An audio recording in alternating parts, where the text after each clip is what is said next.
బులెటిన్లో super exclusive చూస్తున్నాం.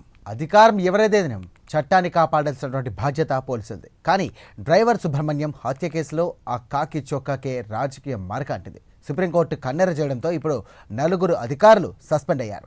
ఇది కేవలం నలుగురు వ్యక్తుల వైఫల్యం కాదు, రాజకీయ నాయకుల చేతిలో పోలీసు వ్యవస్థ ఎలా కీలుబొమ్మగా మారుతుందో చెప్పే చేదు నిజం. ఈ సస్పెన్షన్లు అలాగే రాజకీయ ఒత్తిళ్లకు లొంగిపోయే అధికారులకు ఒక గుణపాఠమా, లేక పెద్ద తలలను కాపాడడానికి చిన్న చేపలను బలి చేస్తున్నారు?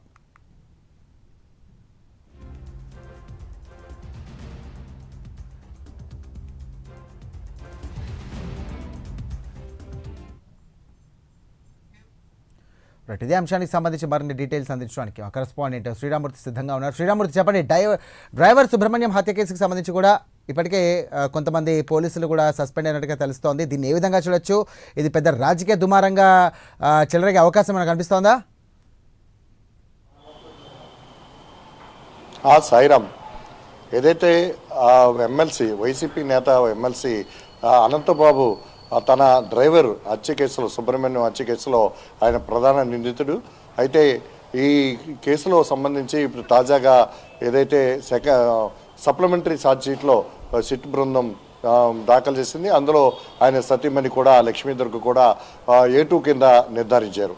అయితే ఈ కేసుకి సంబంధించి అనంతబాబు 2022లోనే సుప్రీంకోర్టుకి ఆయన మెయిన్ బెయిల్ కోసం వెళ్ళారు. ఆ బెయిల్ విచారణలో ఈ సంబంధించిన సుప్రీంకోర్టు తీవ్రంగా స్పందించింది. ఈ కేసుకి సంబంధించి ఈ దళిత యువకుడు సుబ్రహ్మణ్యం హత్య కేసులో పోలీసులు స్పందించిన తీరు పట్ల సుప్రీంకోర్టు చాలా సీరియస్గా ఇది స్పందించిన పరిస్థితి. దాంట్లో ఏదైతే ఈ కేసులో ఉన్న ముందు అనుమానాస్పద కేసుగా కేసు నమోదు చేసి తర్వాత దాన్ని హత్య కేసు కింద మార్చారు. ఈ జరిగిన జాప్యానికి సంబంధించి ఈ కేసులో రాజకీయంగా వారు పోలీసులు అండదండగా నిలబడ్డారన్న ఆరోపణలు ఎదుర్కొన్నారు. ఈ ఆరోపణల నేపథ్యంలోనే ఇద్దరు ఏఎస్పీ, ఒక డిఎస్పీ, ఒక సిఐ, ఒక ఎస్ఐ, మొత్తం నలుగురు అధికారులు కూడా రాష్ట్ర డీజీపీ ఇప్పుడు తాజాగా సస్పెండ్ చేసినదో ఇది ఒక సంచలనంగా మారింది. అయితే పోలీసు వ్యవస్థలో రాజకీయానికి ఒక మరక లా ఈ వ్యవస్థ తయారైంది అని చెప్పేసి చెప్పడానికి ఇది ఒక ఉదాహరణ. అంటే రాజకీయంగా ఒత్తిడి పెంచి పోలీసుల ద్వారా కొన్ని కేసుల విషయంలో ఎలా ప్రవర్తిస్తారు, ఎలా చేస్తారు అనేది ఇది ఒక ఉదాహరణగా భావించవచ్చు. అయితే ఇక్కడ పోలీసులు మేము చేసింది కరెక్ట్గా చేసినప్పటికి కూడా మా మీద కొంత అపవాది వేసి మమ్మల్ని ఇందులో ఇరికిచ్చారని చెప్పేసి కూడా పోలీసులు ఇప్పుడు ఏదైతే సస్పెండ్కి గురైన పోలీసులు కూడా భావిస్తున్న పరిస్థితి కనిపిస్తుంది. అయితే ఈ కేసులో దాదాపుగా 2022 మే 19వ తేదీన ఈ ఘటన జరిగింది. కాకినాడలో ఈ ఘటన జరిగిన తర్వాత డోర్ డెలివరీ, ఈ సుబ్రహ్మణ్యాన్ని హత్య చేసిన తర్వాత డోర్ డెలివరీ చేసిన పరిస్థితి. అనంతబాబే తన కారులో తీసుకొచ్చి వాళ్ళ తల్లిదండ్రులకు అప్పగించిన పరిస్థితి నేపథ్యంలో ఇక్కడ ఎవరు ఇందులో పాల్గొన్నారు అనేది తేల్చడంలో పోలీసులు అప్పట్లో దర్యాప్తులో విఫలమయ్యారు. ఆ విఫలమైన నేపథ్యంలో మళ్ళీ ఇప్పుడు కూటమి ప్రభుత్వం అధికారంలోకి వచ్చాక ఇప్పుడు వాళ్ళొక సిట్ వేసిన తర్వాత ఆ సిట్ దర్యాప్తులో ఇప్పుడు ఒక్కొక్కటిగా అందులో ఏమేమి ఉన్నాయనేది, ఎవరెవరు ఈ కేసులో ఇన్వాల్వ్ అయి ఉన్నదనేది బయటకు వస్తుంది. ఈ నేపథ్యంలో సప్లిమెంటరీ ఛార్జ్షీట్లో ఇక్కడ అనంతబాబు సతీమణి లక్ష్మీదుర్గ కూడా ఉన్నట్టుగా నిర్ధారణ కావడంతో సప్లిమెంటరీ ఛార్జ్షీట్స్ దాఖలు చేశారు.